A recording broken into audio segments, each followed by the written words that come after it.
This popped up, conference will now be recorded.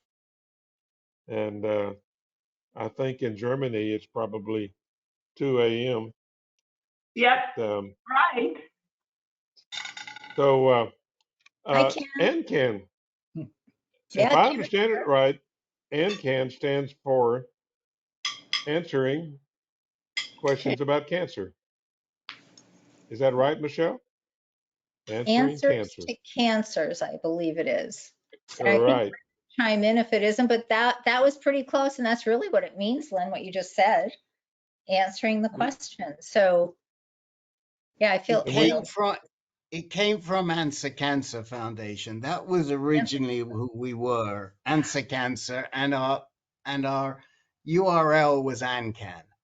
And over the years, we've expanded to more than just cancer. So we wanted to drop the association solely with cancer, even though that's most of what we do. It's not all of what we do. So, for example, we have a very robust MS group right now. And we're doing a bunch of mental health groups and other things.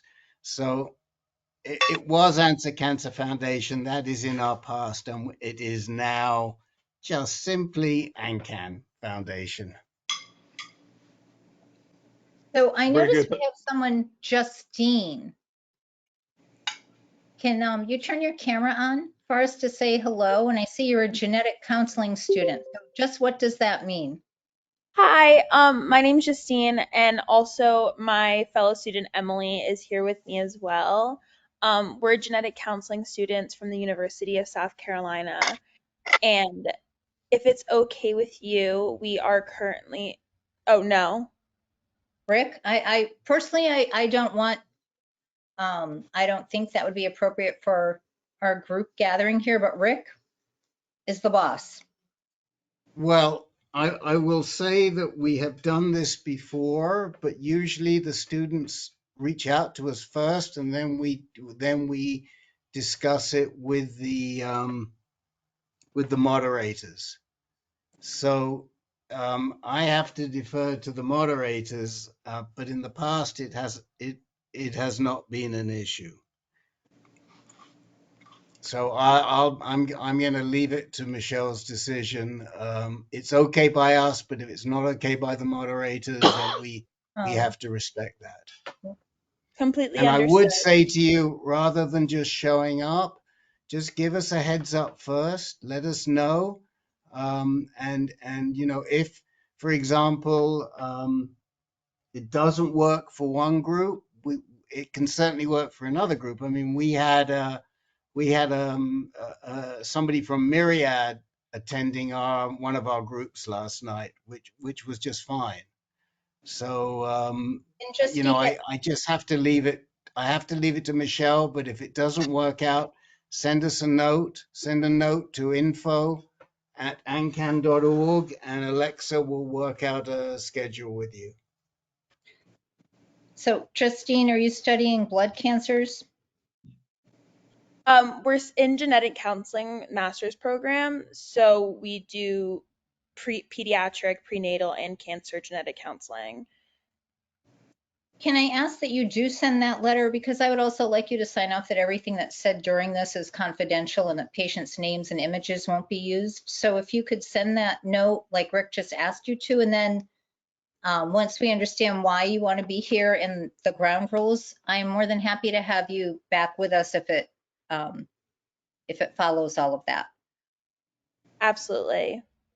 Will I do. thank you for your interest in us. Of course. And enjoy the rest of your support group. Thank you.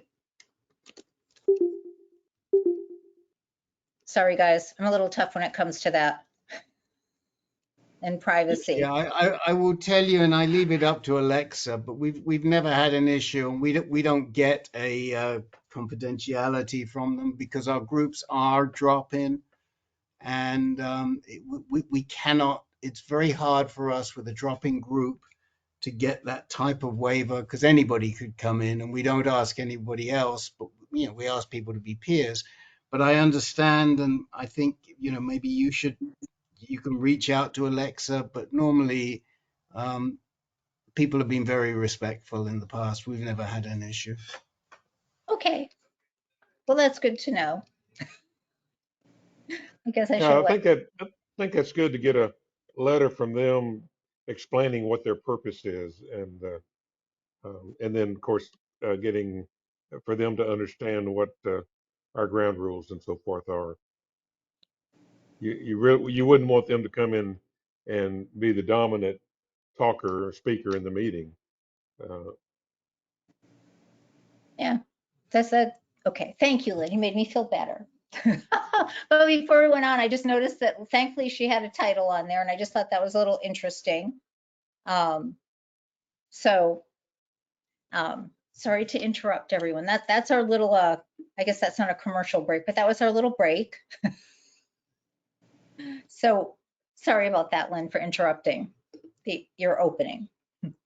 okay, well let's normally we go around the group and just find out who has something that they want to share, and we don't share it at this time. We share it.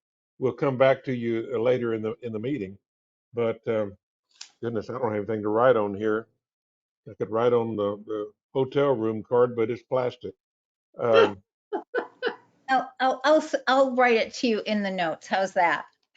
okay, so I'm going to start at the bottom of the list, and I'll just poll each one of you and say, do you have anything you want to share later in the meeting? Ashley, and you're muted.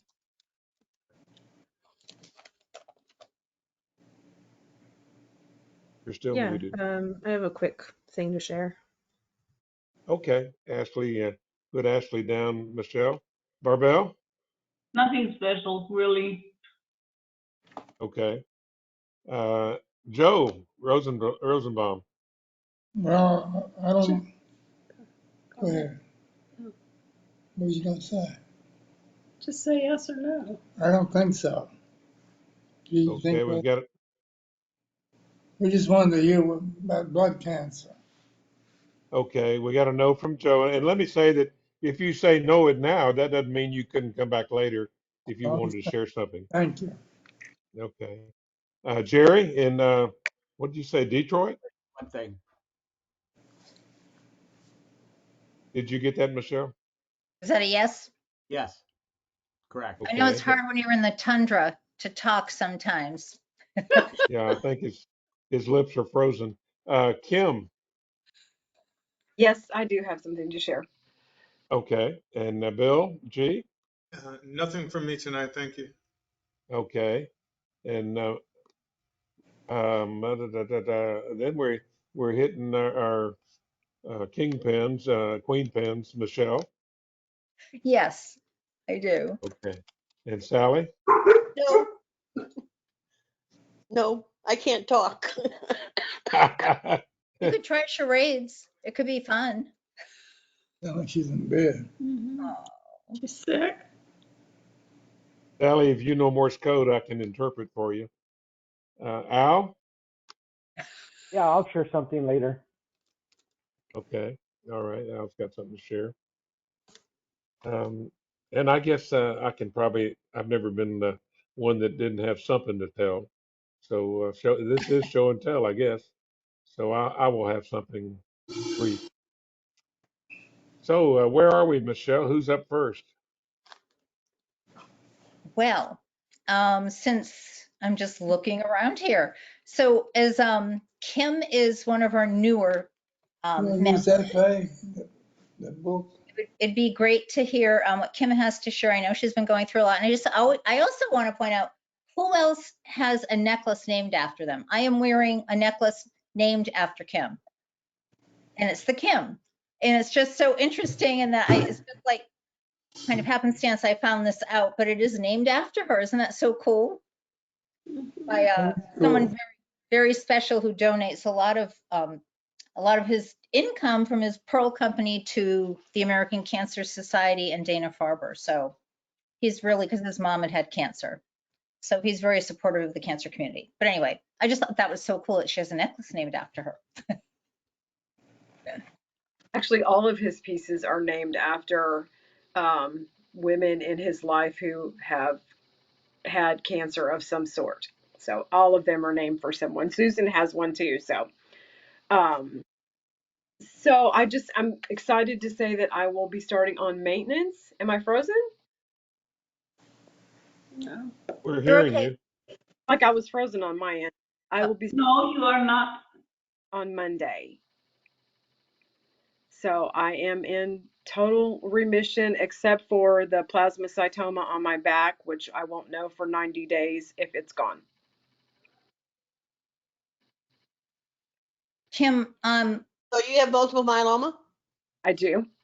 Okay. and the plasmacytoma, I'm not sure if the group, some people are at every meeting and some aren't. I'm not sure if, Sally, did you know that about her plasmacytoma?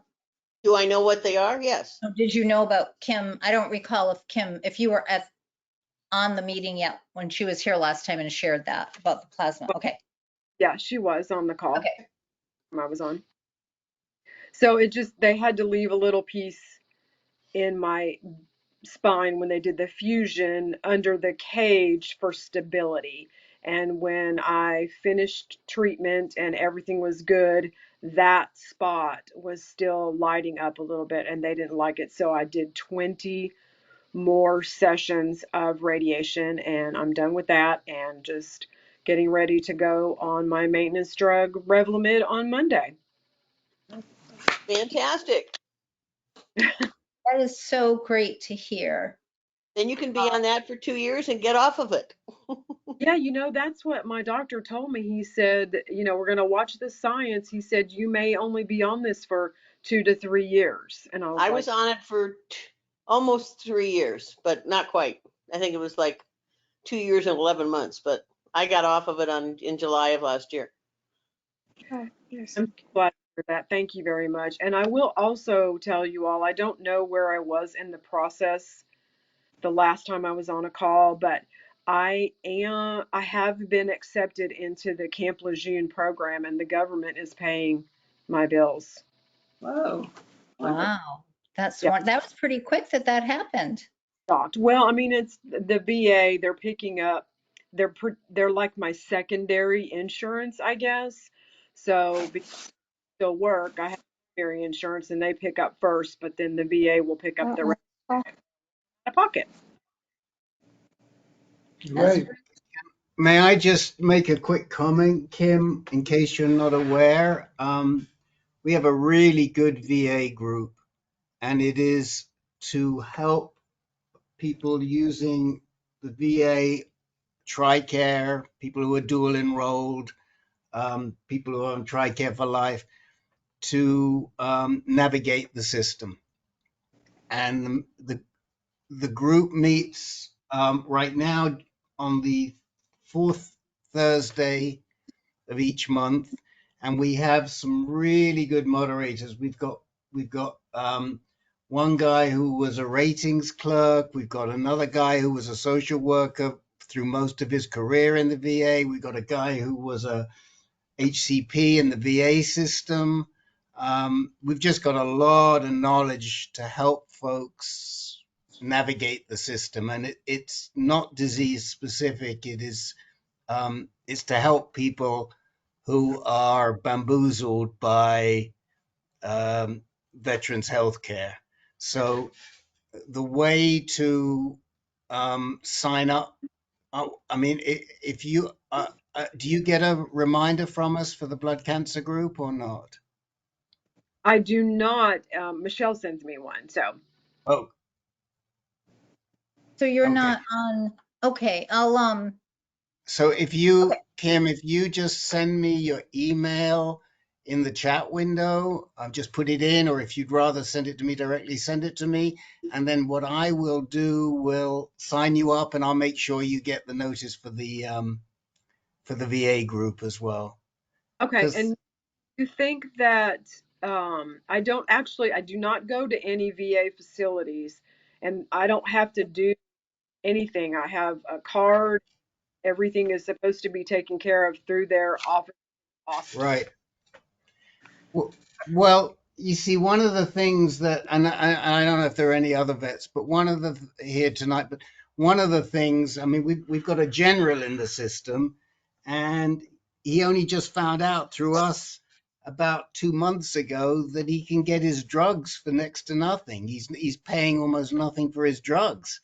And, there's just benefits that we can bring to light that may help you, they may not. But you may want to register just for the sake of getting some of these medical benefits. Okay, and Um, does Yes, Michelle. Jen, not, can you send me that invitation to that group as well? Because Oh I yeah, have we'll sign you up with TRICARE as my pleasure. secondary. Yeah, with pleasure. And so, what happens is we get people like Michelle in. Um, we've got a lady who was she was a lieutenant colonel in the Air Force and a nurse practitioner, women's health nurse practitioner who's been on TRICARE for many, many years. And she just knows the ins and the outs. So we share knowledge and we just make it easier for people. So yes. So okay, Kim, send it to me and I'll sign you up with okay, pleasure. thank Um, you. so Kim, you now have TRICARE, is that what you're saying? Or you No, have, it's not TRICARE. It's just VA benefits. It's set up for Camp Lejeune family members because my dad was the Marine, so he's the veteran, and of course he's gone.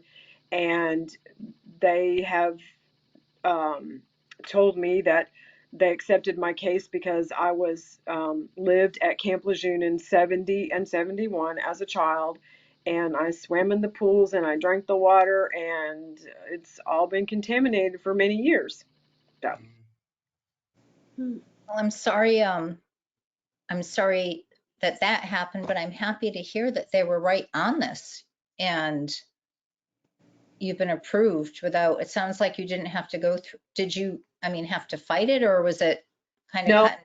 I did. I did have to Put submit, the date on continue to submit medical records throughout the process that coming to me so that I can send it to them.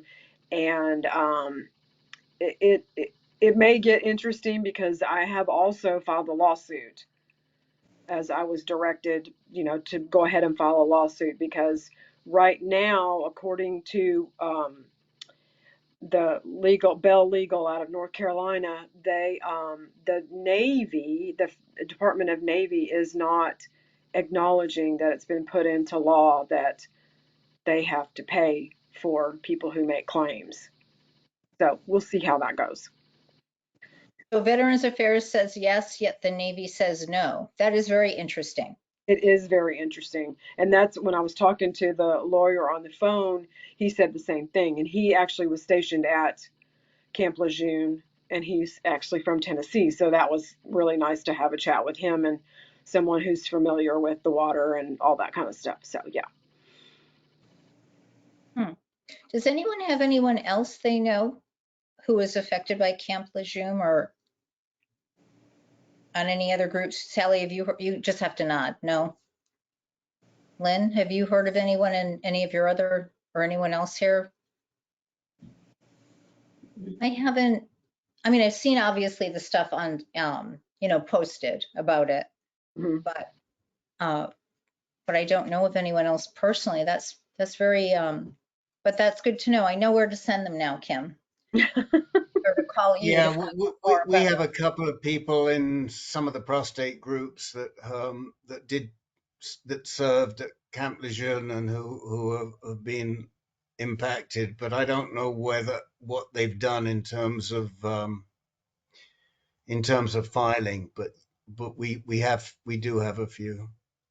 Kim, will they cover everything or just what's related to your multiple myeloma? Yeah, only what's related to the multiple myeloma. So for now, as long as I'm working, which I will be for a while, it'll be my secondary insurance. So, and with these drugs, the Revlimid is what, $15,000 a month, so they say. I know you can get copay cards and all that stuff, which I have all that, but at some point I may have to make a copay on that, and then I just send in my receipt and they reimburse me. That's wonderful news. It really is. Well, congratulations on 2 things then for you. Well, thank you. I appreciate it. Going on your maintenance, how are you feeling? I feel great. I really feel great. I feel guilty sometimes because I feel great, but I just have to keep it in check that I know that I have a disease that could come back and hopefully not. I'm excited to know about the short term um, of the having to be on the maintenance drug because I was told when this all started back in 21 that I would be on drugs for the rest of my life. So I'm glad to know that they're making some really good strides with the science and all of those things. So Huge strides. As I think I had written to, like, the recent conference, the American Society of Hematology, and we had talked about it last month, that it was, I mean, multiple myeloma was the prominent blood cancer that had the greatest strides again. And that had happened, I think, the year before and a couple of years before that too. So it's a wonderful time when it comes to discovery for that. Do who you, said that they just came off the drug? I'm sorry, I'm on my phone, so I couldn't tell exactly. oh, so that's hard. Sally did. Sally, who unfortunately is sick in bed with bronchitis and can't speak much, but so you can't see her. Sally, do you have your laptop or your phone? Can you see Oh, Kim? my laptop. Okay. No, I came off of it in July because I'd had 3 bone marrow biopsies that were MRD negative since my stem cell transplant. And my new specialist in Indiana said, let's take you off Revlimid. Well, you're not refractory to it, so you could get back on it if you needed to, if anything changed. And excuse me. But my doctor in California said, basically stay on it until you become refractory. So I went with the local specialist. So I'm sorry, I know you can't talk, so you can give short answers if that works, but how are they monitoring you then? Are you going monthly, 3 months? I still go monthly for blood tests, Hmm. but I only see my specialist every 3 months. Okay. God, I'm just thrilled. So the only drug that I have to be on right now is acyclovir because I still don't have enough immunity or IgG and IgM to be able to carry the Shingrix vaccine. Oh, So okay. Yeah, so I will get that in August, they're telling me, because August will be a year for when I had stem cell was last August, but the MMR, the childhood vaccine, I can't get that for 2 years. I got mine in 90, and I got mine in a little less than a year. I See, got them it's all. strange how they do things so differently everywhere. But the most important one to get as soon as you can is the 3-dose pneumonia vaccines. I've had a pneumonia vaccine. They didn't say anything about 3 doses. They just said get a pneumonia vaccine. So I did.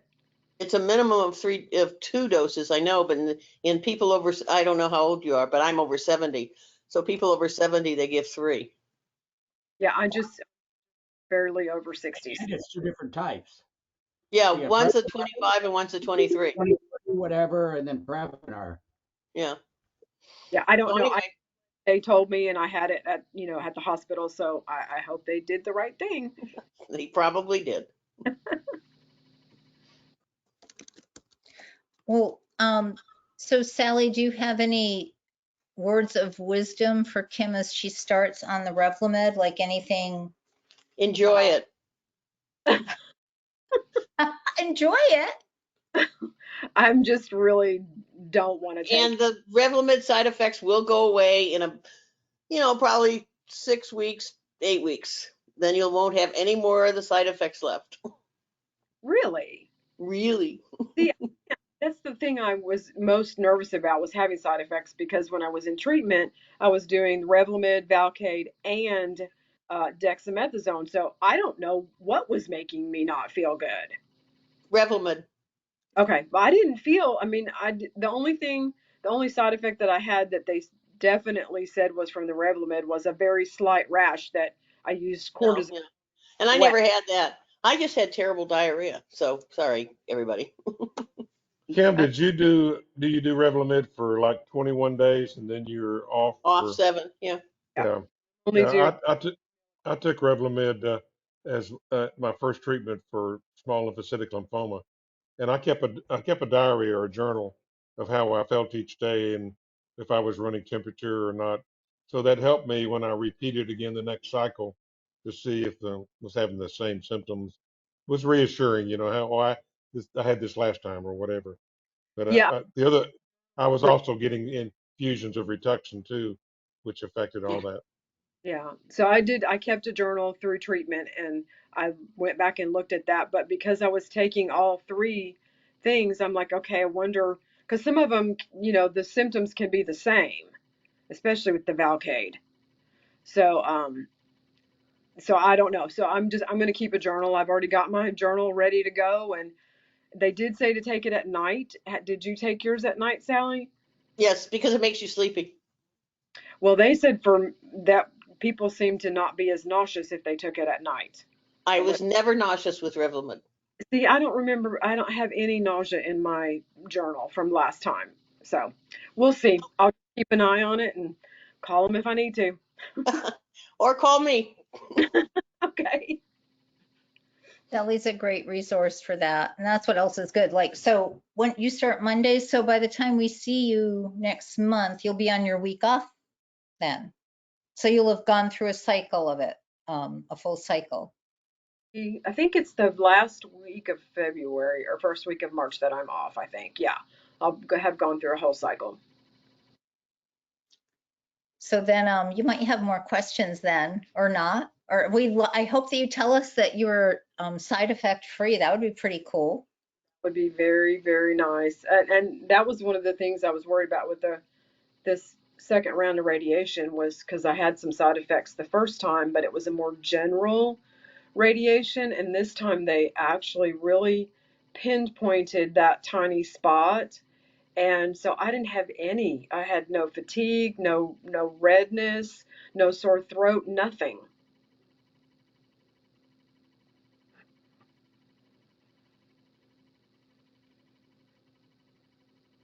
Uh-oh, what happened?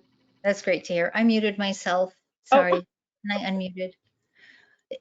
So Kim, you've been looking, and I know that appearances can be deceiving, but you've been looking great on your posts, and okay. it's always good to see that. But it's good to hear that you're also feeling well, and that's just amazing to me how quickly. I mean, that you've been so positive. It's really great to see. And I saw different heads nodding as you were talking and smiles, and I know Judy was, and Ashley and actually a bunch of other people here. It's hard to look at every screen at the same time, but I'm really happy to hear.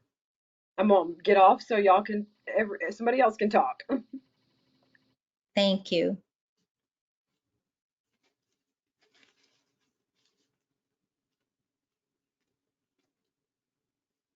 Who's next, Al? I mean, Lynn. Ashley. Sorry. Well, I'm going back to look. Let's see.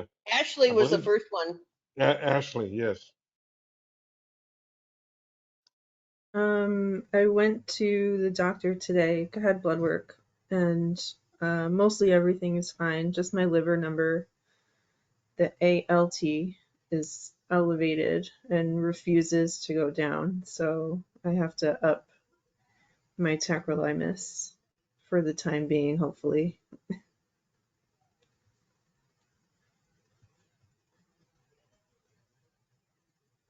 Ashley, what did you say at the end? It's elevated and what? What do you have to do? I have to go, I'm taking tacrolimus, and my doctor wants me to increase the dose And very slightly, but is that for liver function? she thinks it's because of the GVHD, so she wants to suppress the immune system a little more.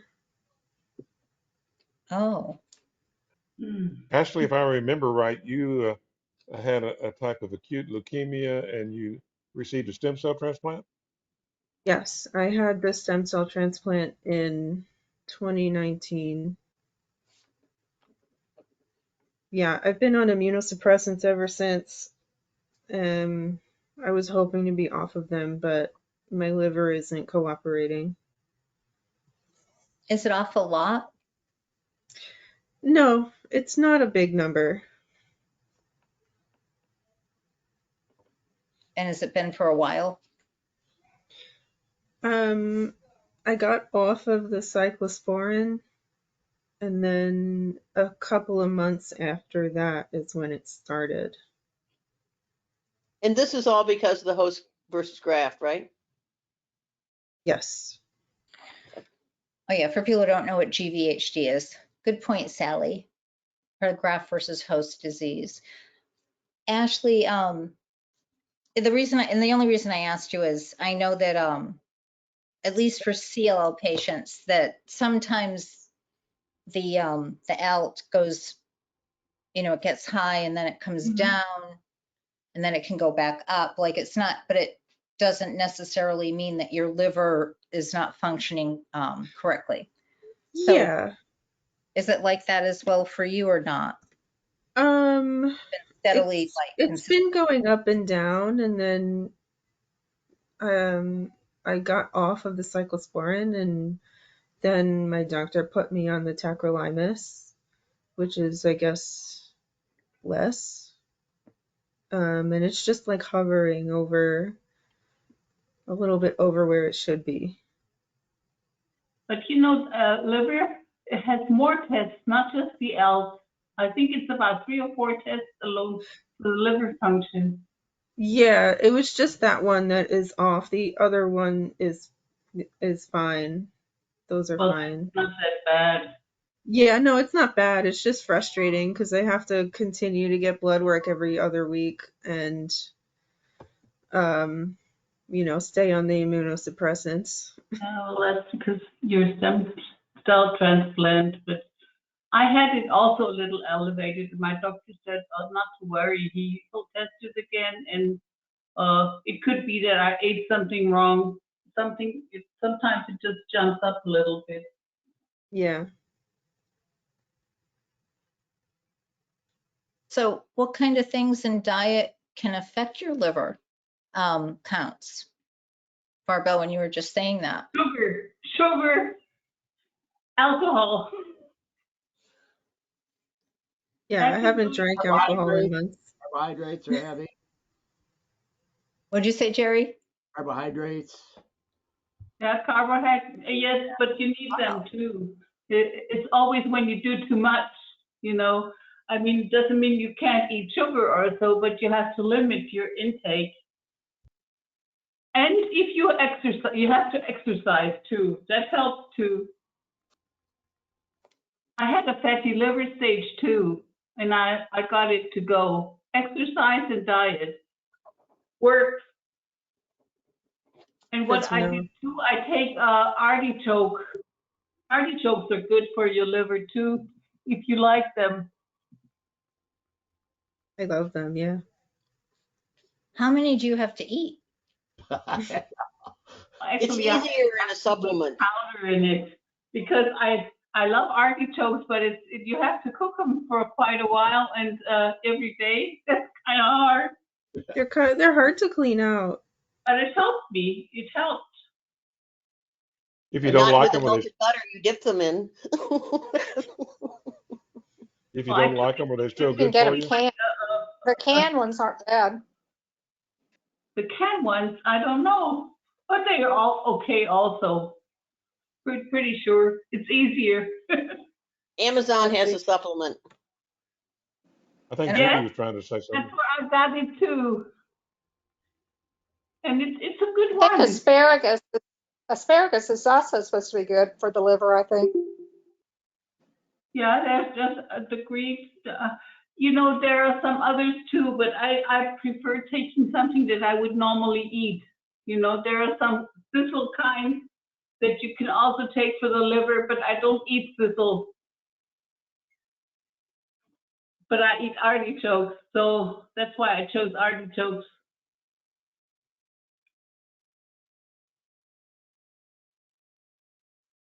Artichokes, well, if you don't like them, then they count twice as much if you do eat them, if you don't like them.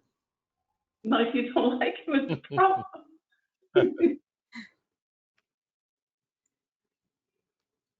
But my liver is okay now. Wow, that's wonderful. It works. I don't know if you guys know, but there is an aperitif that's made from artichokes. So I'm not sure if drinking an artichoke-based alcohol liquor would be a benefit, would be a The plus or a alcohol minus. usually But well. it's called Cynar, Cynar. You can look it up, What was Cynar. it, Rick? I put it in the chat window. Yeah, I And know that Cynar one. Tastes is good. made from, it's French, it's Sweet Italian, and too. it's It's not made just from, alcohol.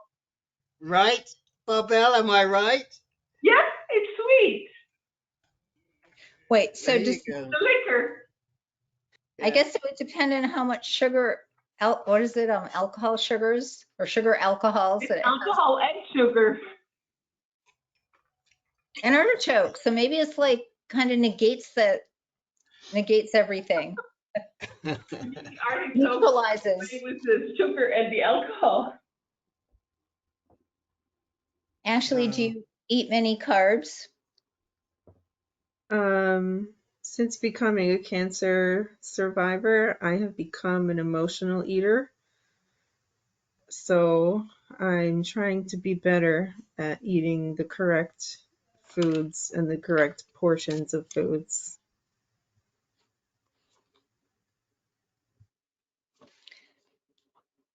Ashley, I just heard from Alexa today that the Texas AYA oncology meeting is coming up, which she says is the biggest one of the year. And she's just signed up, and Hannah has just signed up. So I just want to make sure you're aware of it. And if you're not, reach out to Alexa and she'll fill you in. Great, thanks. What kind of meeting? Sorry? It's for the young adult community, cancer patients who are young adults. And I've heard that definition can go pretty high. Yeah. I Yes. believe Kenny told me he was sad that he'd no longer be one when he turned 50, and I didn't realize it went up that high. And then Ashley, did you see that email I sent you about there's some Yeah, or thank text? you. I meant to reply to you. I think a lot of young adult organizations consider young adult from 18 to 39, diagnosed between those. And And what's that? then Yeah, what's the other group? I can't the remember. aging out, right, the aging out of AYA is people who were diagnosed at that time, but they are no longer that age. So it's from 40 to 60. I read their age range. And they make that sound like you're really young too, the title. So I guess that means we're young forever in a certain way. I don't know. Yeah, because I belong. that I surprised me. belong to I belong to the Romeo group. Romeo, you know, like Romeo and Juliet. Romeo, retired old man eating out. We lost someone on that. I don't know who we just lost, but someone just left us on that one. I don't know. Maybe it was Juliet looking for you or mad at you since you're Romeo. I don't know. Bill G is gone. Bill G is gone. I did want to welcome Judy out of Dallas Fort Worth, joined us, and she's a CLL patient. We're going around getting comments from those that said that they wanted to share. And Jerry follows Ashley. Ashley, did you have anything else you wanted to share? No, that was it. Okay. And Judy, do you want us to add you to in the list of those that want to share at a later point in the meeting? Maybe just briefly. Okay, we'll add you in there then. May I just jump in for 1 second, for 2 seconds, or maybe even 3? First of all, Jerry, I am so glad that we were able to hook you up with Harry, and I hope we've made him an electric bicycle aficionado. Yes, So that is thank another. you. All of a sudden, I'm getting calls from all these guys with low T. Well, Their thank bicycles. you so much. Yeah. Seriously, that's a real serious thank you. We really appreciate you supporting these guys that don't feel like they should be using an e-bike, and then they hear from you, and it makes a huge difference. Um, Secondly, for the benefit of somebody who called me up today, absolutely desolate, thinking they were going to die tomorrow because they were convinced that their low potassium level was because their disease has become neuroendocrine small cell like. Does anybody have any idea what else can give rise to low potassium levels other than small cell neuroendocrine cancer? Is there any I think amongst this group? bananas. I had it. I had it with AML, and they put me on potassium. I was taking potassium like crazy with the Okay. stuff. And I just how had it low from treatment. and you've had it from treatment. How low was your potassium? Do you recall by any chance? They were giving me like basically like 2 grams a time, and it's brutal Yeah. taking that much stuff because it I don't stomach. remember. They just put me on potassium pills. Yeah, it was Yeah. pills, and then they couldn't give me pills big enough, and then they had to put it in IVs. Oh boy. So yeah, I mean, and then it kind of went away. Okay. And remind me, Jerry, you are CLL, AML. AML, and Judy, CLL. CLL. Thanks. Okay. I will. I mean that We'll take it to believe it or potassium. not, that might actually give this person some comfort. Because they're so convinced they now have neuroendocrine disease that nothing is going to save them. And we've been through this before with this particular person, and we'll shape them up. But Did, we'll let them know that it could be related to either treatment, or it could be related to a blood cancer or something else, and they'll say, "Oh, okay, thank you for letting me know." It can also be And the, related to alcoholism or diabetes or, side effects from some drugs, yeah, excess vomiting, diarrhea. It's just a body's way of imbalance, when you're doing too much okay, of something. okay. Okay. I think the problem is that the nephrologist came in and told him that it's an NEC related issue, and he's really latched onto that, and that wasn't it wasn't smart on the part of the nephrologist. So they're doing more tests, and we'll. But thank you for that input. And lastly, I'll see you next week. I'm going over to see. Probably I'll find Bill G over there too, and we'll see how freely those men are speaking this week. Okay, talk to you. Speak to you all very soon. Goodbye. Bye bye, Bye. Rick. Bye bye, Rick. Bye. Well, Jerry, you were up next to share with Okay, all I us, wanted to and do is give Michelle a shout out for the bed jet. to the what? The bed jet? The bed circulating thing. Isn't that, did you get Oh, it? yeah. I got a bed jet. They had them marked down to like $355. And I came back and I got that, and I got the special sheet that they have that buffers, and it's like being in heaven. Problem is I don't want to get out of bed anymore. It's like You can life changing in hold a that way, isn't it? temperature. I mean, it's fantastic. So, and are you using the app with it or just doing it manually? They give me a big candy bar remote, but it's set up and so it has like neural learning. So I'd wake up if I was warm and I'd hit it and it came into memory. And now because I went through certain times where I'd be cold or hot in sleep cycles, and man, now it's just it's wonderful. Well, you must have a newer version because the one I have, although you can set it ahead of time, it doesn't learn it. I mean, you have to tell it. So you must have a newer version because mine's, It's old. It's a year old or something. So for those of you who don't know, we're talking about if you sleep hot or if you're always cold. And a lot of us run hot or get night sweats. And so we were talking about all the different things out there and what people have gotten. And someone mentioned they sleep on, is it a a wool? wool pad too. I have the wool pad and the bed jet. And it's like it's I don't. I always look forward to going to bed. And you're sleeping now, I take Oh it. I yeah, haven't because I mean compromised. I have graft versus host disease, and so the issue is even though I'm on a suppressant, I get cold and hot at weird times, kind of, and so what this does is this just regulates it. I set this sucker right at 74 degrees. I got my optimum temperature and at 60% power, and it's just a little bit of air, and it's excellent. Wow. Never go back.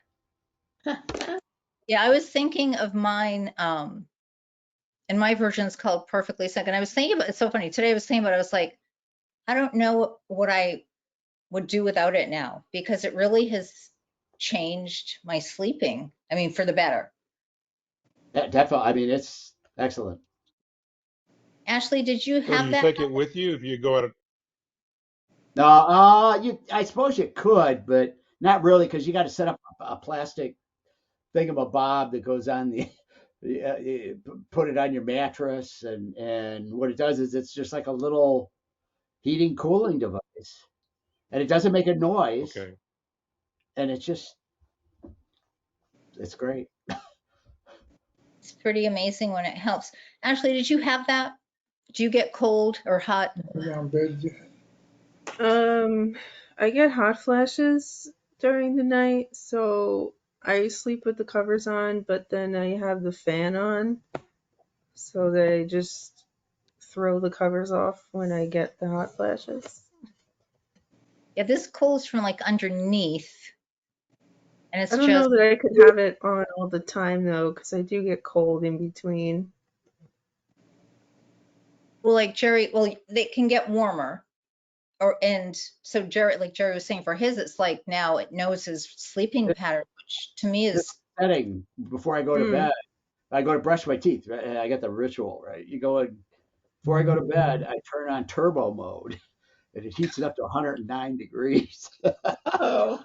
And Oh so it's really boy, I can good. hear the hot flash coming at 109 degrees. I know Cool this. it down to 74 degrees, and it's wonderful. I tell you. Well, I don't even have the thermostat turned on in our bedroom. I think that's going to change this weekend when we get sub-zero temperatures, but that's how hot I get, my poor husband. And I turn the AC, I like crank it in the summer and freeze everybody out. But I don't know, does anyone else here, has anyone else lived that? And everyone gets very upset with you in your home?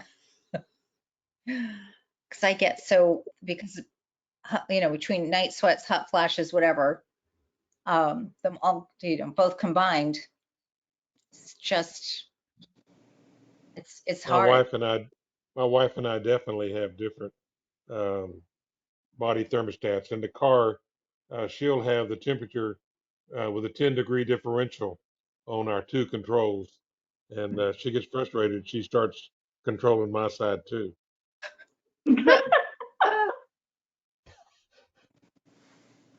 And of course you let her, right? Oh yes, yes. Now, with you call it a bed jet, is it on the whole bed or just your side?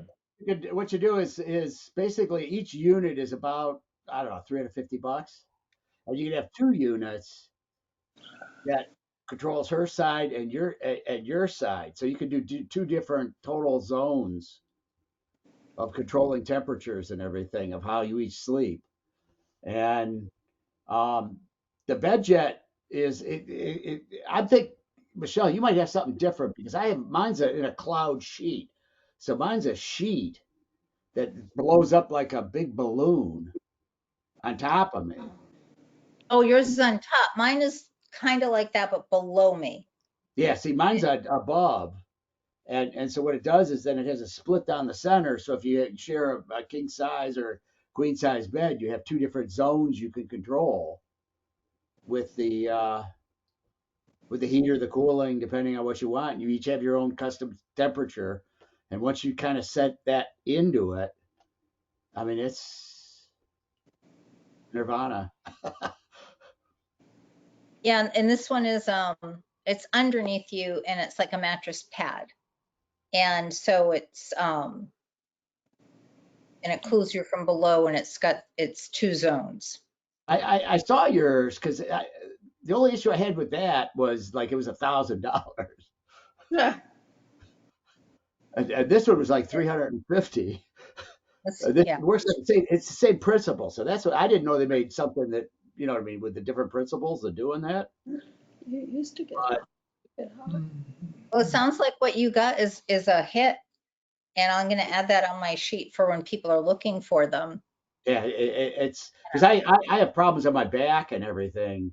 My back's ultra sensitive to heat. So even if like I'll ride a bike and if I dress too warm, my back starts to just go like it's got poison ivy on it. I mean, it just goes crazy. Or same thing in the summer, if it's 80 degrees, I have problems with the skin because what it does is the graft versus host attacks the sweat glands and you really can't dissipate heat correctly. And so it's very, very difficult. It's weird. I don't sweat anymore. So that's what that is. It's attacking your sweat glands. Like, so if anyone has, Yeah, it attacks basically her protein. Her proteins are attacking my proteins, and what happens is it goes to the sweat glands and everything, and that's what gives you the skin. Typically, the skin issues is. huh. And Ashley, so I have to regulate it pretty hard. have you had any, has anyone else here had that when they've had like Sally or Ashley, Kim, like what Sherry's describing? Like heat on your back, or is that also if you just get hot, Jerry, that happens? I don't know. I just know that like with the hot flashes, it just kind of starts in like the pit of my stomach and spreads from there. Well, it kind of depends if your skin's impacted or other things. Because Right. Yeah. I had like I've this had. night where I'd wake up and just soaked Yeah. Yeah. I get that. I get away, and then really. now I deal with all this little I consider it picayune stuff, but there's a very definite issue that you just gotta. I come back and I gotta watch. I went cross country skiing and I put on a too heavy of a coat. A mile and a half into it, my back is just going crazy. So I put on this thin little thing, and because it was like 28 degrees, 27 degrees, and it was fine then. Oh, Can you explain what graft versus host is? So me too. Sure. What it does is it's where your host donor cells see your body. It's like They attack. it attacks your body. So it's almost like think of it almost like the people that have eczema, where the skin attacks itself. You know, where you get eczema or psoriasis, or I'm trying to think of what else it does. It can attack your skin, it can attack your liver, it can attack your stomach, it can attack various things. Your digestive system are common, eyes, things like that. So you go through the whole, and everybody's different. It's all It's an situational. autoimmune response for getting blood from somebody else. And Right. because it is blood from somebody else, your own body thinks it's an invader. And so your own antibodies are attacking it. Therefore, you get a very bad reaction. So it's a problem for anybody, a potential problem for anybody that's had a bone marrow or stem cell transplant. Right. That doesn't, wait a minute. In multiple myeloma, most of the stem cell transplants are with using your own cells.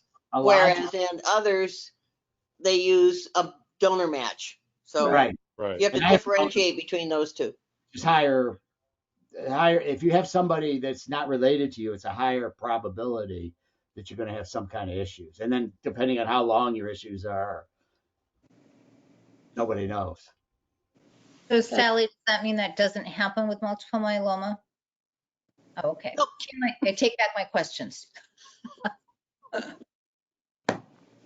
So that's one of the, I guess the doctor would say that's one of the benefits of donating your own stem cells. Right. But of course, if you get a donation from an outside person, from a donor, then they don't have the disease, but then you still have the potential for gross But the versus stem host cells diseases. don't have the disease either. So that's why they take them before Okay. you have this transplant. But they Actually, do a it stem not. cell transplant is called a stem cell rescue. But the PR people in the stem cell transplant business thought that sounded dangerous. So Rescue. they changed it to a stem cell transplant. It's actually called a stem cell rescue because the methylon that they give you in the very first injection during the stem cell transplant kills you. I mean, you are dead because they have just destroyed all your bone marrow. And without the rescue of your own stem cells or a donor in the case of other diseases to come back and start building red cells and white cells and platelets and antibodies, you will die in less than a week. So So you go to the point of no return. you do. Yeah. And I read some article that a stem cell transplant is as hard on your body as open heart surgery. That was brutal. I mean, it was absolutely brutal. And see, and I thought it was a piece of cake. I was bored through the whole thing. Yeah, mine was super easy too. Super Yeah. easy. I'm glad I didn't know what Sally just shared because I was just, Well, I think they have also have learned to manage the the graft host thing a little better than they had. Yeah, 20 years ago, right. I'm on a JAK inhibitor and it made everything life wonderful again because it really, really got me off of this I was at sirolimus. I couldn't take the other stuff because it was just messing me up, the cyclosporin and all that stuff. And it got me off the sirolimus. So now I'm only on Jakafi and they're trying to taper me down, but I'm still having, it's not time to bring me off of that or to start tapering me because I'm still getting vestiges of the graft versus host. So it goes through cycles. It gets crappy and then it gets really good and then it gets crappy again and it gets good. But it gets less crappy as you go along, hopefully.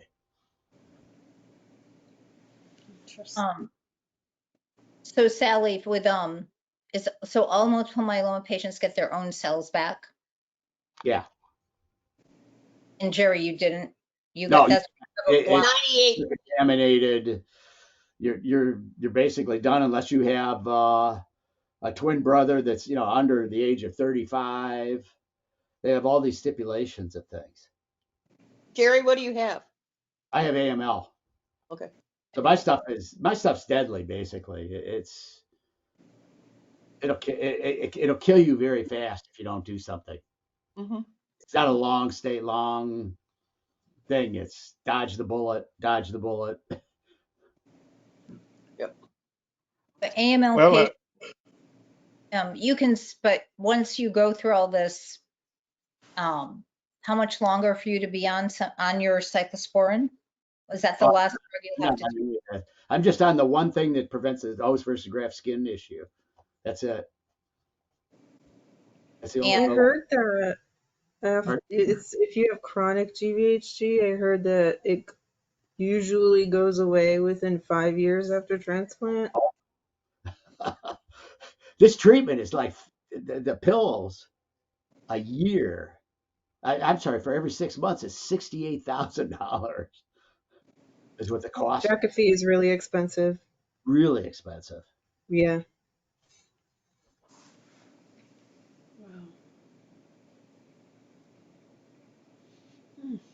Okay, before we go to Judy, was there anything else, Jerry, you want to share?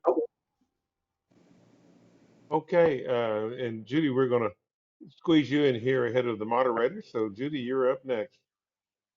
Well, when we met last time, I had just had a PET scan and had not seen the doctor. And Dr. Awan actually said, "You're not far enough along to do anything." But because I've had Richter's, he's watching me slow, to make sure. The last blood test I had on Friday, things were still pretty good. He said my platelets need to drop and my lymph nodes need to be a little bigger. Said right now that I wouldn't qualify for any of the clinical trials he has. So he's just watching me carefully. I have another appointment at the end of February. So, and I get my blood tested. The only thing that was really out of line this time that was different was the anon gap. It was low, and I haven't ever had that one low before. So it's something to do with the acidity in the blood. You have Richter, you said? I'm sorry? You have Richter? Yes, Oh, I had Richter's, but I'm in complete remission of that. I had RE, POC, and venetoclax, and the large B-cell lymphoma is completely gone. is that a permanent thing, Judy, or can it come back? Yeah, Richter's can develop anytime. The large B-cell lymphoma, though? Oh yeah, it could come back. That's why we monitor it very closely. I'll have a flow test like every other month, and just really watching it because we don't want it to get full blown into something. The strange thing when I had the Richter's, the large B-cell lymphoma, was inside my colon. And the strange part of that is I'd had like a colonoscopy 9 months prior to that with nothing. And so that was a pretty fast, the large B-cell is usually pretty fast growing. There are two different types of Richters too. One develops. I'm sorry? There are two different types of Richters. One develops from the CLL cell, and the other one is GLBCL. You know, a normal, another blood cancer actually. So I've never heard of anyone before, Judy, and they found it from your colonoscopy, not your colonoscopy, but it was No, they didn't find it from the colonoscopy. We actually found it from having a PET scan, and there was the SUV glowing. It was usually, if it's around 5 or less, they don't worry about it too much. It was a 30. So that's when we started doing something pretty aggressively. We knew something was going on probably 2 or 3 months before, just because I was having changes and had some lymph nodes that were swelling and some low-grade temperature and stuff. But that's when I had the PET scan that confirmed that. So at this point, Dr. Awan is considering you for a future clinical trial. Yeah, if I qualify for them right now, he said I don't qualify for any of the three he has. So, which is So, good and bad. I have lymph nodes that are swollen in my neck, but he said unless they're hurting or something, we're not doing anything about those. Judy, what are your genetic markers? I have trisomy 12, Me too. and am unmutated, I believe. Me also. It checked me for instance also. That's why I know. I also had a PET scan, but I didn't have Richter. You know, the last PET scan I had in the first part of January was, I think the lymph nodes I'd had from the previous one last April, everything had doubled, but they're still not large enough to do anything.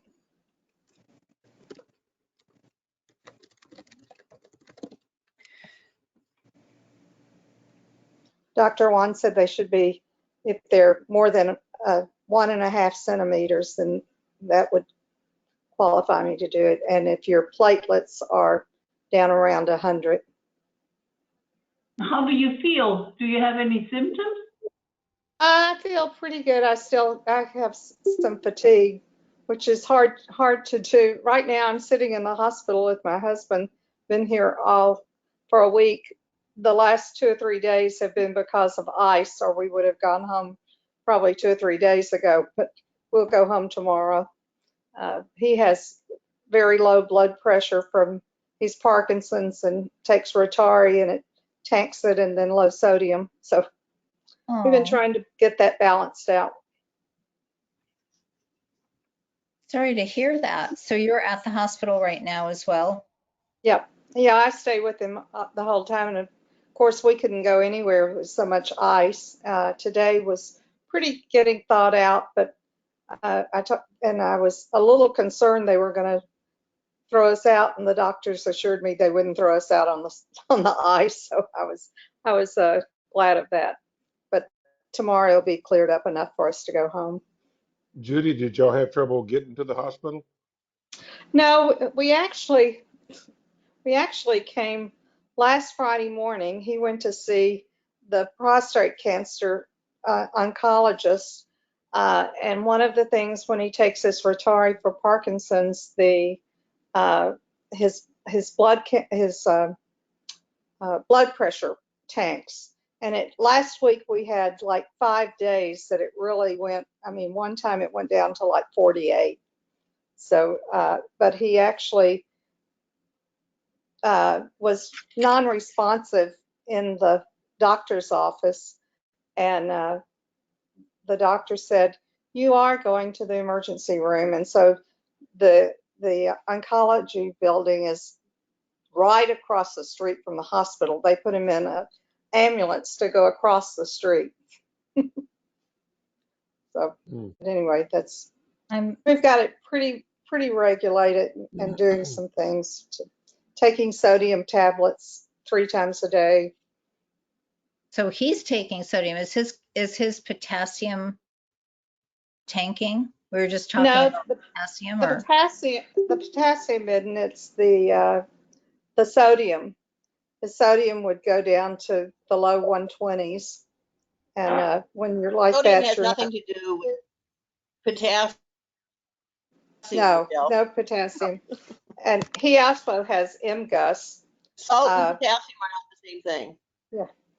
Yeah, he has MGUS, but he also had a blood test and we were supposed to see that doctor right after the other one, and he called us and said that it was better than the 6 months before, so we not to worry about anything. So lots of stuff going on. I'd say Judy, so. Judy, what other protocols have you already had for CLL? For CLL, I had bendamustine, Rituxan bendamustine, in 2015, 16. And then I was in remission for 3 years.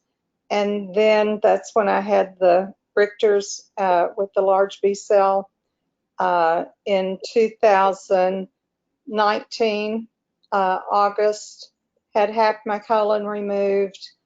Then 3 weeks later, went in to the hospital every 21 days for 5 days of continuous REPOC. And then the last 3 rounds of the REPOC, they added venetoclax. So you've never had any BTK inhibitors? No. Okay. When I first started with the BR, that was when ibrutinib was just being finished, just starting to, they were in clinical trial, and the doctor I was going to, who was here at UT Southwestern, didn't want to, evidently there were 2 arms of it, and she didn't want me to be on the wrong arm of it. So she suggested the BR at that time. Mm-hmm. And Dr. Awan took over my treatment halfway with the REPOC, and he kind of thought, I kind of got from him, he probably wouldn't have gone with the REPOC. He may have gone with something else, but we were already in the middle of it. What type of drug is REPOP? It's a chemo. It's Rituxan, and I forgot what all the others. It's you have it 24 hours a day for 5 days. Wow. That's REPOCH. POCH, yeah. EOPCH. With that would be REPOCH.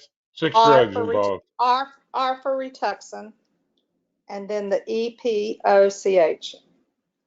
I know all I remember is one of the drugs comes from periwinkles. I said I had lots of those in my yard. I should have taken part of them. Periwinkles. That's a really interesting thing to make a drug out Yeah. of. Yeah. Well, the next person on the list to share would be Michele. Periwinkle was a flower. What'd you say? Are we talking about the ones that I was wondering if the periwinkle was the flower or the mollusk? It's a little snail that grows on a rock. It's called a periwinkle. I think it's the flower. I think I'm not positive, but I think so. Huh. I didn't know that there was a snail type thing called a periwinkle.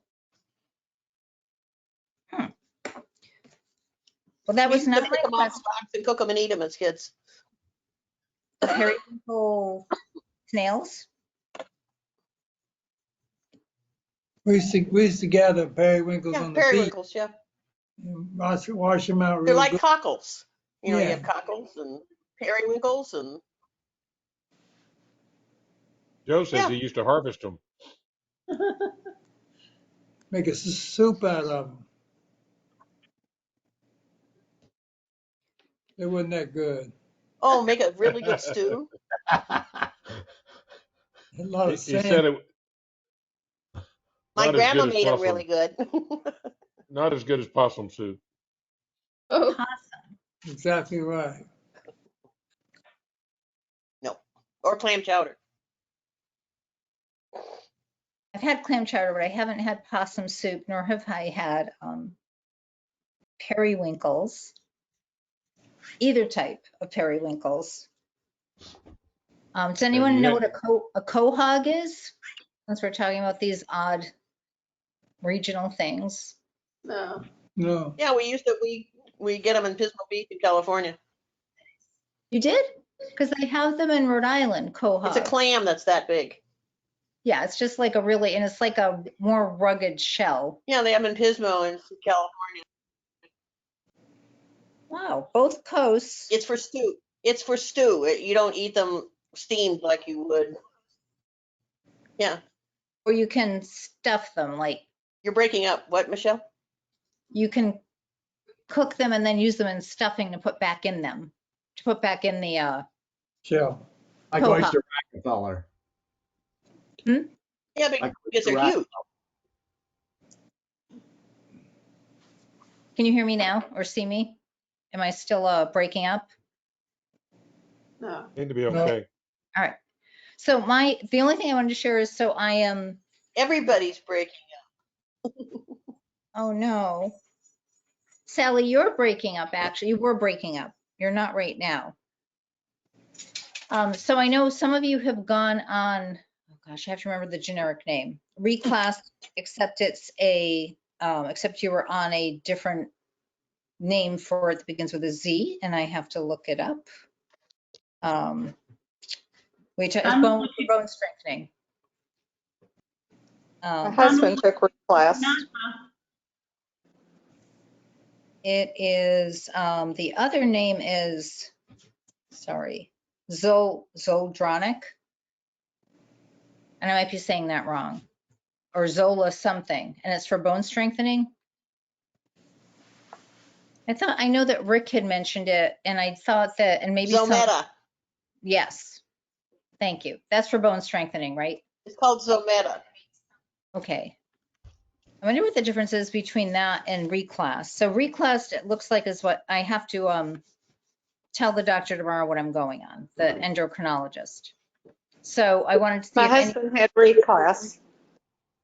Really? And what was his experience with it, Judy? He's had no, I mean, went and had the infusion and that was it. I mean, no side effects, nothing. He was taking the pill that you take once a month. He did that for 3 months, and they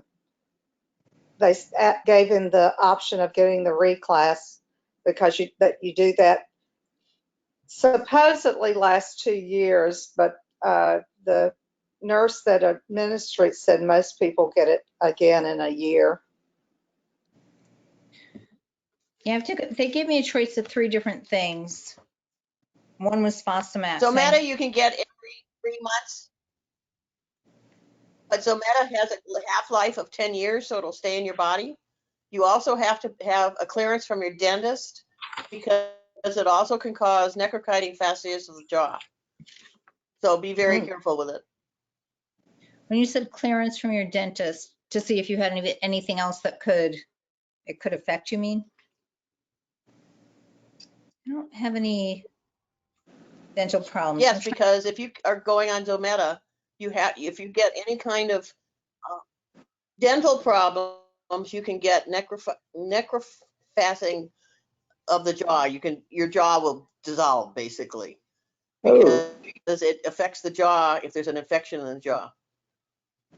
Look it up online. That sounds scary. Zometa. And it stays in your body for 10 years. So don't take it more than about 1.5 years or 2 years. I have to see if that's the same thing as reclassed. I don't think so. I don't know. Let me see if I can have that in one of my lists. I'm trying to look up the names of, because she gave me the different, here we go. Let me look up reclassed. It's, yeah,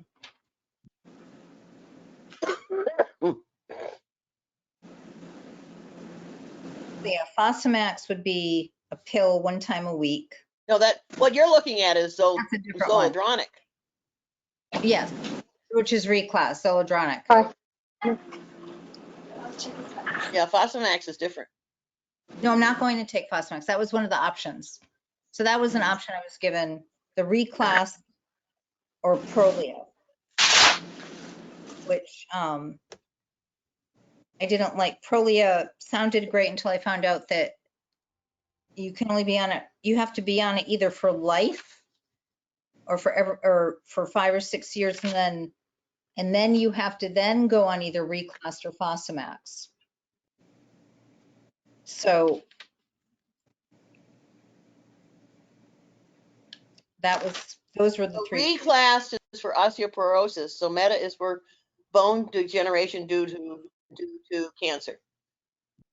Mine so far, The they know. difference between them. Okay, yeah, they're pretty sure, There because you my go. mom had osteoporosis badly. They're assuming it's from that. It's from osteoporosis.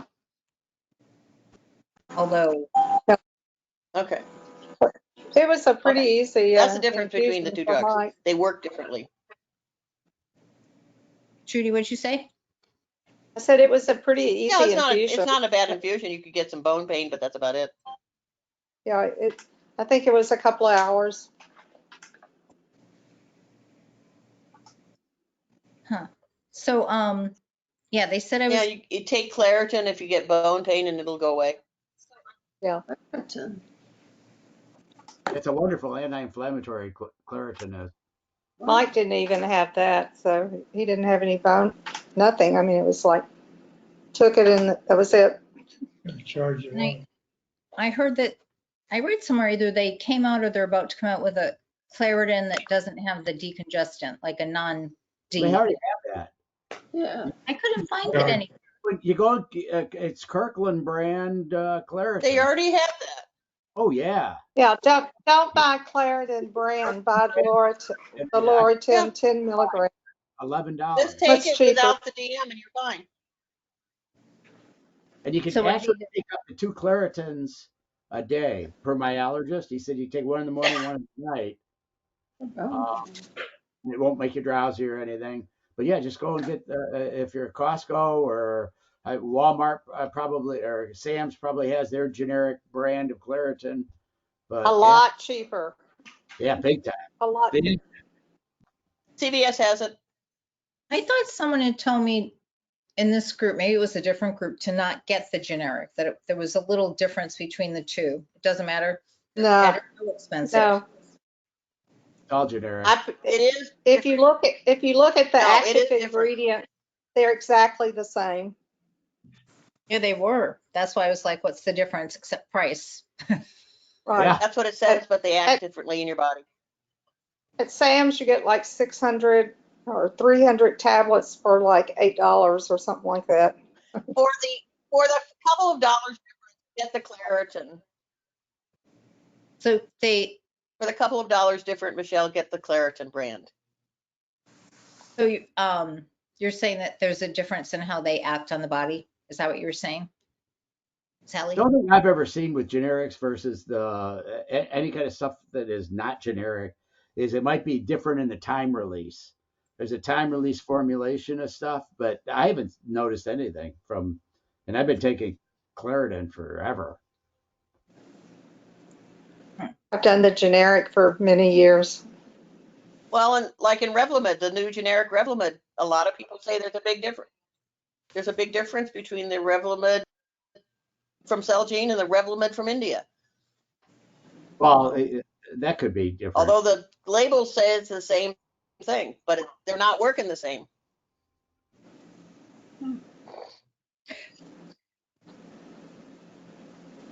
So it's interesting, they never brought up Zolmeda. How do you say it, Zolmeda? Anyway, they never brought that up, even though they said Zolmeda. they suspect that the reason I got this so young is probably my CLL had something to do with it. Not the treatment, which was interesting. I thought they were going to say the treatment.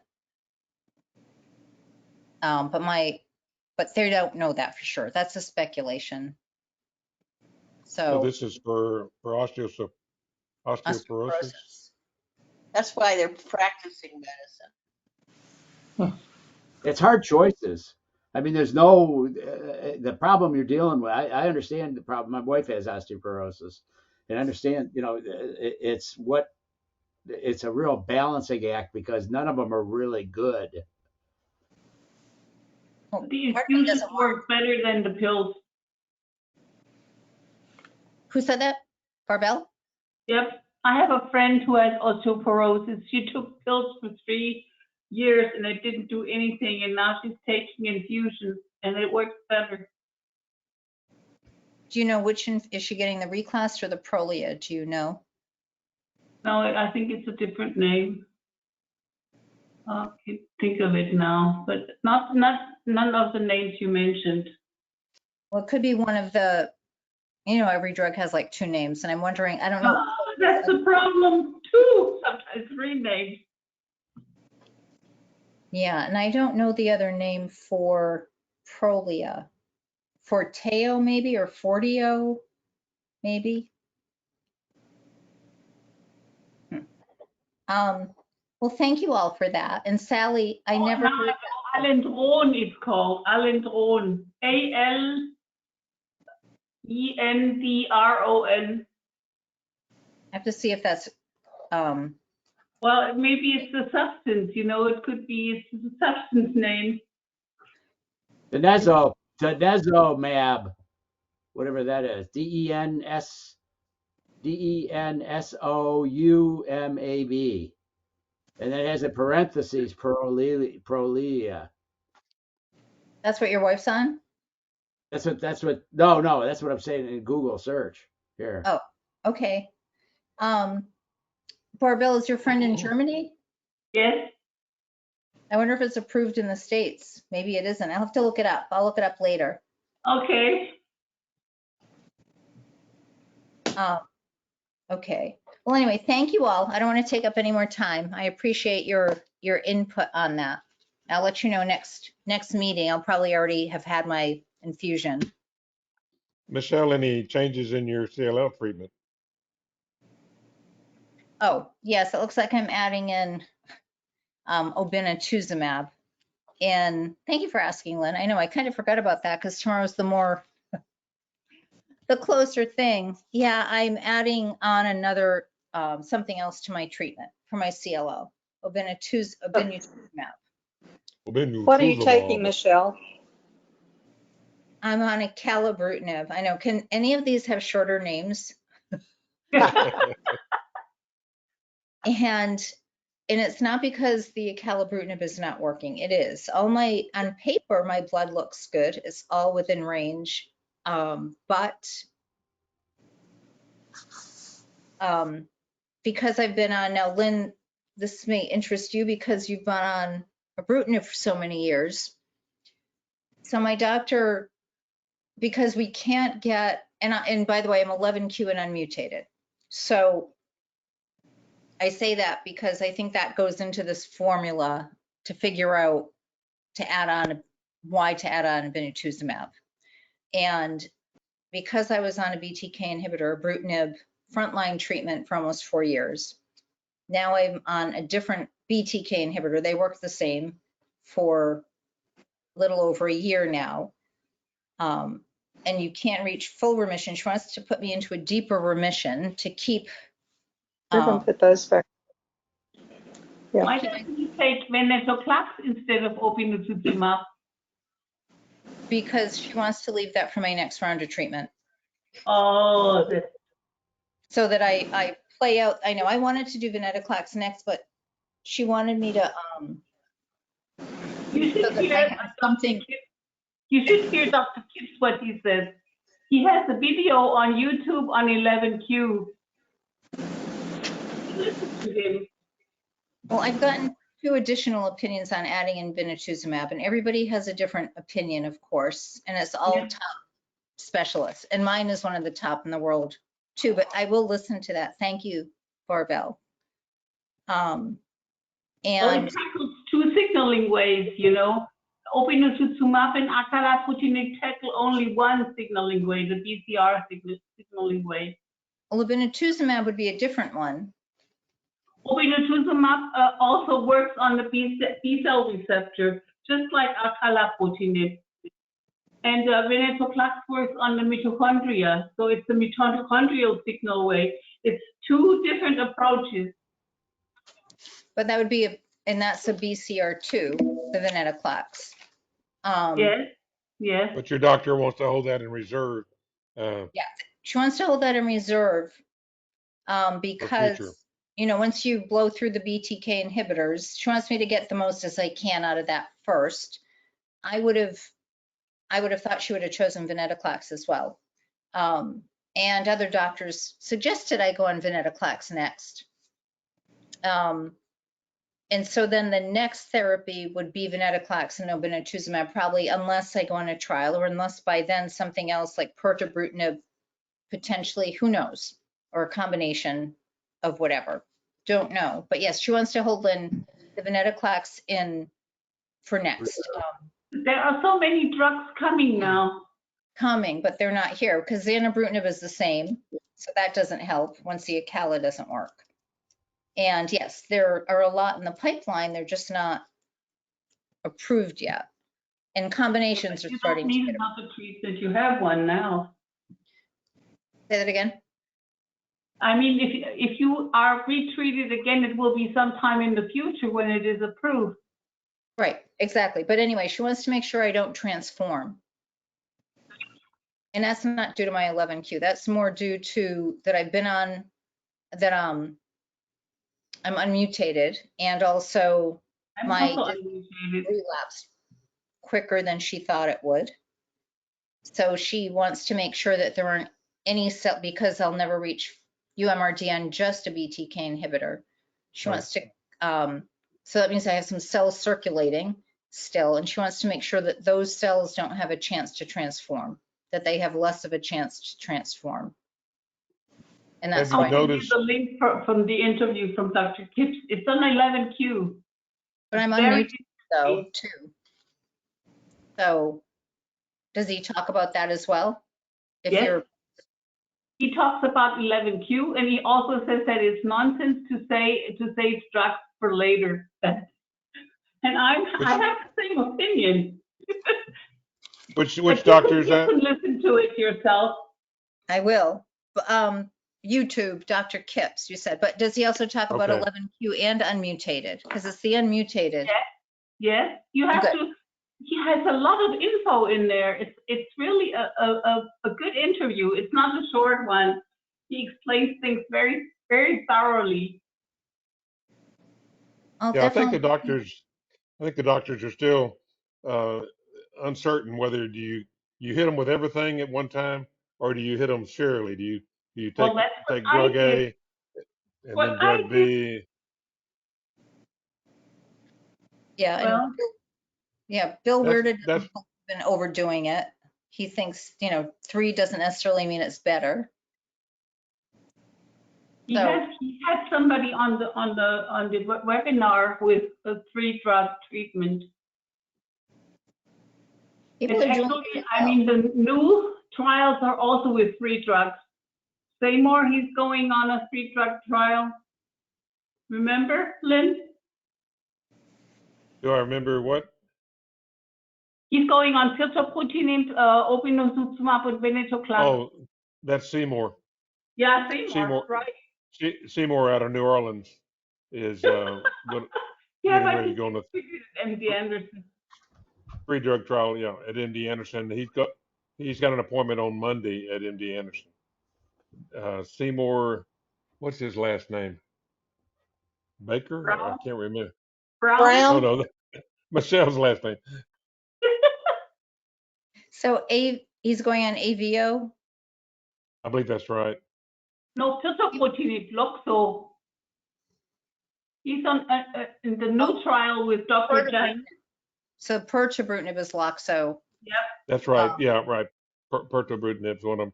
He's watching weight. This will be his first line of treatment. And what did y'all say that Seymour's last name is? Brown. EROWN. Oh yeah, I got you. Michelle, have you noticed any difference between the side effects between ibrutinib and acalabrutinib? Yes, there are fewer or not as That's intense. good. So it is good. Do you have any side effects? Oh yeah. No.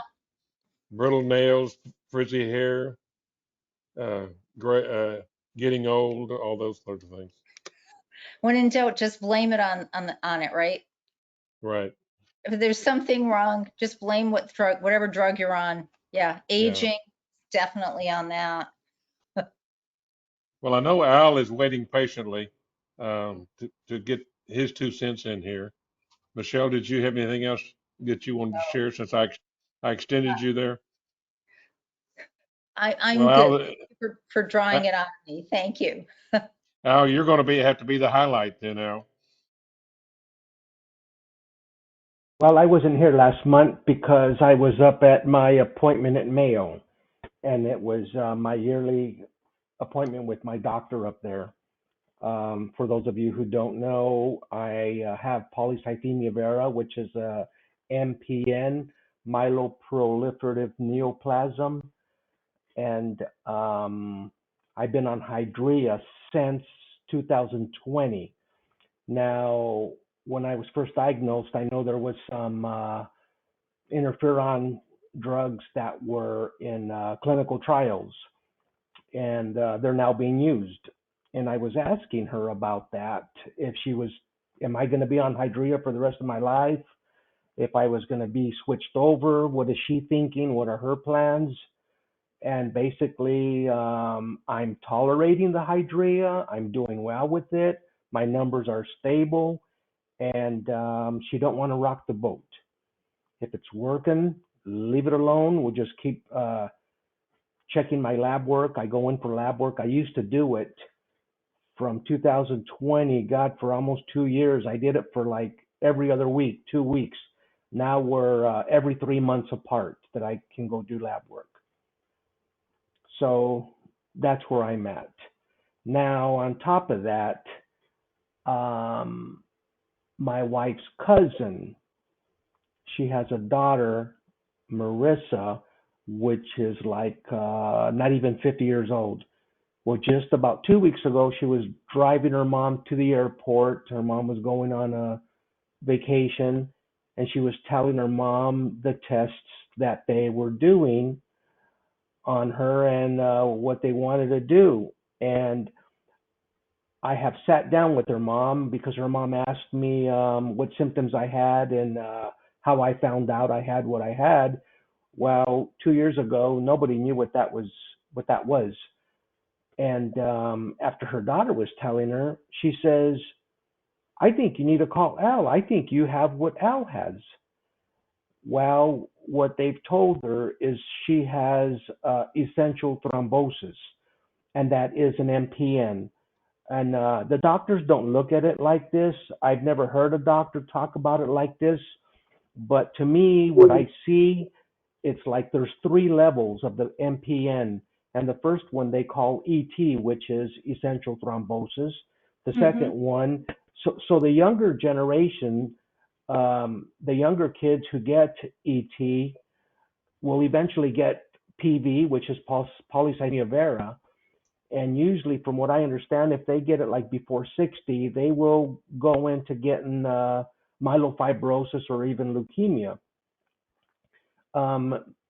Being managed and taking control of it's a chronic illness like diabetes or high blood pressure. It could be managed, it could be controlled. Um, so she's going in for her bone marrow biopsy next week so they could have a baseline and go from there and see exactly. So all you could imagine what she's going through, it's her first bone marrow biopsy. Yeah, she's a wreck. Anesthesia. She lives 2 hours away from me. So like Rick's really happy for me that I've become her advocate. There's a lot of things she doesn't know, and I've been discussing a lot of things with her. So we'll see what happens after the bone marrow biopsy. How old is she, Elle? I think she's 48. Now, here's the other thing is that one of the nurses looked at her lab work. So Make she sure she had, has that bone marrow biopsy only with sedation. yes, Yes, yeah, I told her that. Yeah, absolutely. Do yeah, not. That will spoil you forever. yeah. So she's had elevated platelets since 2016. and nobody has ever said anything. So now when I was diagnosed with PV in 2020, I always wonder if I didn't have ET before then and they never looked at my numbers. Wow. Because I had symptoms of PV, which was, racing heart rhythm, fatigue, always wanted to take naps, tired, stuff like that. And then eventually I had other symptoms. And when I was diagnosed, well, it was polycythemia vera. Did you say this was your wife's relative? Yes. Yeah. My wife's cousin's daughter. As far as you know, you and your wife are not related, other than through marriage. He's from Arkansas. You were young then, though. No, we're not related. I did figure that. Sorry for the humor. No, Well, that's okay. that's like, when you think of, I mean, what you have is, I mean, it's not like a lot of, large percentage of the population Right. get this. It's a very rare disease. Yes. It's a rare disease, but now that's what I was told, when I was first diagnosed, I was told I had ET before the bone marrow biopsy. So they started treating me for ET, for essential thrombosis, before the biopsy. After the biopsy, I was told I had myelofibrosis. That was here in Tucson, and that was just from oncologist. Then I went up to the Mayo Clinic with the MPN team, which is Dr. Palmer. She's on the MPN's special doctors. And she was up there at the ASH, and she spoke up there. As a matter of fact, I watched your video again last night, Michelle. And after meeting with Dr. Palmer up at Mayo, she diagnosed me with polycythemia vera. And here at the Arizona Oncology here in Tucson, they kept telling me that I had myelofibrosis and the only treatment was a bone marrow biopsy. I mean, a bone marrow transplant. Bone marrow transplant. They kept saying, yep, this and that. And about the third time I went and saw a doctor, she says, that's the only cure for it. But she says, in the first place, you don't even qualify for it because your numbers are not even elevated that high. And by the time, I think it was my fourth appointment, that's when I saw Dr. Palmer up at Mayo. And she told me she would be treating me for PV if I stuck with her. Gosh, how frightening. That is frightening. And that everybody's saying something different Mm-hmm. and telling you Yeah. bone marrow oh my God. The good diagnosis is good. Yeah, so that's what I'm telling her is, I told her not to sweat it. The anxiety and the worrying is a lot worse than the bone marrow biopsy. And we'll wait for the results and go from there. And once she gets the results, then I'm going to tell her to ask her doctor if she could hand them over to the Mayo Clinic and hopefully get in with the doctor that I have up there, or that team. Get in with that team up at Mayo. Does she live nearby? She's 2 hours away. She is up there in Phoenix. Oh. Yeah. How is the weather in Phoenix? Well, here in Tucson, we were at 66, so they were probably really close. They were probably 67, 68. They're usually a couple degrees warmer. And do you think that's cold? No. Oh, good. During the day, it's nice. We went for a bike ride today. Oh. Jerry, does that make you long to live in Arizona? I just bought an electronic fat bike. Yeah, that's what we have. We got two e-bikes, and I was outside, and I came in. My wife's working from home, and I said, let's do a bike ride. I said, I pulled the bikes out, hooked them up, and off we went for an hour. Oh, and she had a short sleeve shirt on. Not me. Good. I had Gore-Tex. It's a $500 jacket. It keeps it. I Yeah, only yeah. wear it 22 degrees and below. Yeah, I got a nephew up in Michigan. He's also, I turned him on to the Rad Power bikes, and he's got one, so he can't wait for the snow to melt so he can get out and ride. It's too cold. But anyway, that's where we're at. Wow. Well, your Well, niece we're left. approaching 2 hours. Yeah, Yeah, I was going to say we're approaching 2 hours. But Al, that I know that she's glad to have you there to provide support, and I think you're doing exactly what any of us would do, pointed towards the specialists that are helping you. yeah. And Well, hopefully, before I make, maybe we'll see her in one of these meetings here soon. you know, before I make any comments, let me double back to Joe. Joe, did you or your wife have anything y'all wanted to interject in here? No, but I find it very fascinating, all the knowledge everybody has and how they contribute to the group. It's very enlightening.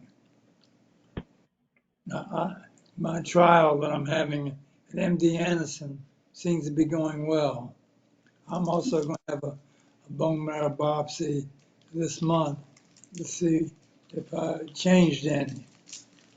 And I'm so far happy with most of my treatment. Side effects have been some diarrhea, loss of appetite, constipation. But I think that's due somewhat to diet. So I'm on a soft food diet, trying to regulate my bowels.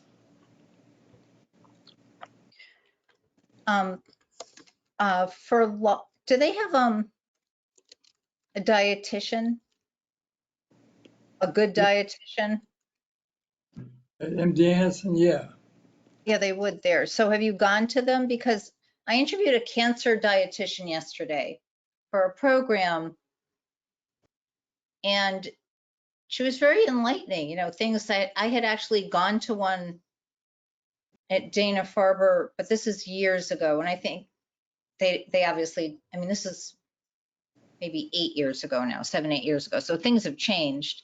And I was not all that impressed, but this particular person that I interviewed was really impressive. So have you gone to one at MD Anderson?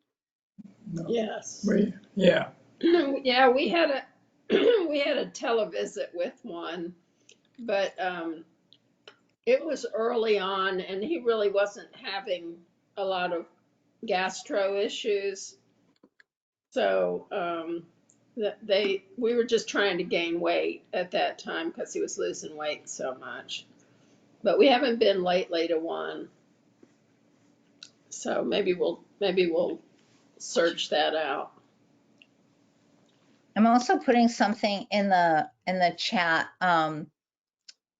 So I know this is going to sound funny, but when I was in chemo, my sister sent me the perfect cookies called Susan Snaps. And I'll put the name in the comments, but there was something about them. They weren't just ginger cookies, but there was something about the texture that was perfect. And her daughter had a blood cancer, and she kept trying to perfect the perfect cookie for her daughter. And for when her daughter was in chemo, and her husband was in treatment for a different kind of cancer. I can't recall now which kind, but anyway, this woman has nailed it. And now they have different flavors as well. And they do have calories, as my waistline ended up showing at the time, but it's Susan Snaps, and they're out of the Carolinas. I can't recall if I want to say north, but I could be wrong. But they're also delicious, whether you have a lack of an appetite or a hearty appetite. And they do donate some of their proceeds to cancer patients. Let me just put Susan Snaps. It's probably susansnaps.com, I'm guessing. But actually, I should order some for Valentine's Day for people. They are just so delicious and beautifully presented if you send them like as a gift to people. That's nice. Thank you. I love Are ginger. those You do? are those the same as Girl Scout cookies? Don't think so. No, no. Susan snaps. Have to check them They out. taste much, they actually, the part of it again is just the texture of them. I don't even know how to Oh, explain it, but they're not mushy. They're crispy, but they're not too crispy, but they're just, and they're not overly sweet, which is nice too. Like Barbell, I often remember in Germany, the pastries as a whole are not too sweet. Well, Like, they're good. yeah, very good. And the same with your what we call donuts. They're not too And sweet. Here, everything's so sweet, overly sweet. So, If you make cakes yourself, you can also do it differently. I mean, you just have to look online on a recipe. The only problem is that your flour is self-rising. We don't have self-rising flour. oh, Or what you could do We is just buy have flour. Japanese cakes are excellent because I have to watch my sugar, no. and they're really low sugar. It's a very delicate What taste city? for chocolate. Maybe it's different. When we So you talk kind about food, everybody's going to be hungry after the meeting. I know. I'm going to go attack something. Did you find them online? Is that what you're looking at? she's in Sandy Springs, which is Atlanta. Oh, sorry. Sorry to those of you in the South. Yeah, cute, really nice little box they come in. Cancer Care gift box, it's called. 30 cookies for $21.95. They have different ones though. They have a Yeah, tin. they have a whole bunch of. It's cute how it's all geared to cancer though. Very They nice. have, they also have some, I could be wrong, but I think they have some also that it doesn't have, like that's a big part of it. But they also have some more that are more generic. In other words, it doesn't have like a little nurse on them. They have a cute little logo with the nurse, but they also have some others. And they come now not only the ginger, but chocolate and I Oh forgot yeah, peanut butter with ginger. I love cocoa. They have cocoa. They have a citrus. Susan Snaps. That's their number one. That's the one with the ginger. Oh my God. So good. We're gonna get some of them. Thank you. Nutty Snaps. Peanut butter. Ginger Snaps. If you buy like the bigger amount, I remember. And also they have, if you sign up, they will give you, you get on Discount. their email list, they have discounts. They So give you anyway, 10% off. and I now say a day without peanut butter is like a day without sunshine. you like peanut butter? I love it. Me too. Peanut butter and milk. I got to have my milk. Well, let me All throw in my comments, and we can wrap up the meeting. Um, I will 3 weeks from today. I will be seeing the same doctor that Judy sees in Dallas. I'll be seeing Dr. Farouk Awan, and Wow. basically And I it's go my that day too. be my 6 month checkup. And my doctor at MD Anderson, I've received a message at MD Anderson where I'm scheduled to go back in August that the doctor is on extended leave and they don't know when he's coming back. So Oh, that's Oh, Dr. Philippe Samaniego. So he apparently has some health issues. And Oh, last time I was there last August, he wasn't there, and I saw the PA. So I told him at that time that I wanted to go to a doctor that was closer for my 6 month checkup. So part of the discussion with Dr. One is going to be whether we continue to work with MD Anderson and maybe kind of co-work this deal where I've got two doctors or two areas that are supporting me. But I'm going to be bouncing off with him. Like, should I be on acalabrutinib instead of ibrutinib, or should I be on zanubrutinib? What he recommends. So I, anyway, I, I look we'll forward to cross that. hearing what he says about yeah. that. Yeah, yeah, it'll be well. And Michelle, with that, I'm going to kick it back to you to let you wrap the meeting up. Thank you, Lynn. I see we lost Sally. I can't, she's such a trooper that she stayed with us feeling so miserable. She had to go take medicine, so she bailed out. Yeah, that's what she wrote. She takes Wow, medicine. what a great trooper. And Jerry, thank you for joining us from the tundra, which is what it's going to be like here as of tomorrow. It's supposed to be -4 degrees tomorrow night with a wind chill making it like -20, I think I read. Just like, I'm so excited. Al, can we all Where you at? Where are you at? Where are you I'm in located? Boston. Oh yeah, yeah. We, But here we didn't it's get that. first. Oh, It came with a Arctic clipper this afternoon. That's what well, we're getting. you're getting Oh, what we've been having. We didn't have that low of temperatures, but we have had freezing rain and sleet. I mean, everything that came down was ice, no snow Well, And do you, for Florida, 4 days. For 4 days. oh my word. and then it's going to be 48 next week. So I don't know. Yeah, we're having 60 next week. it was 71 today in Pensacola, but going down to 59 tomorrow. That, yeah, we don't feel so badly for you on that one, Joe. Thank you. Just in Yeah. August. In August, I want to wish 103. all of you who are meeting with your doctors over the next month before we see you. Here's hoping that you have great results. And Lynn, And good luck to you. And good luck to you. thank Yes. you. And Al, it's your niece then, right? To your niece. She has a great leader. Maybe you can convince her to join us. And that, I mean, we have Ashley and I don't know what happened to Kieran. She works for AnCan. Hopefully she'll be with us again. And she's actually, your niece isn't all that much younger than some of our members. So hopefully she'll join us as well. And Barbell, oh my gosh, it's getting way too late for you. 4 Yeah. a.m. In the morning. She's wide Sleep awake. in. Dankeschön for being with us. I like being there. We I love be having the same. And Judy for your husband. Yeah. Well, hopefully we've gone from walking on a walker to walking on his cane today, so I'm thinking we're making progress. It's wonderful to hear. It really is. Well, take care, everyone, and stay warm. See you next month. Take care. Bye. Bye-bye.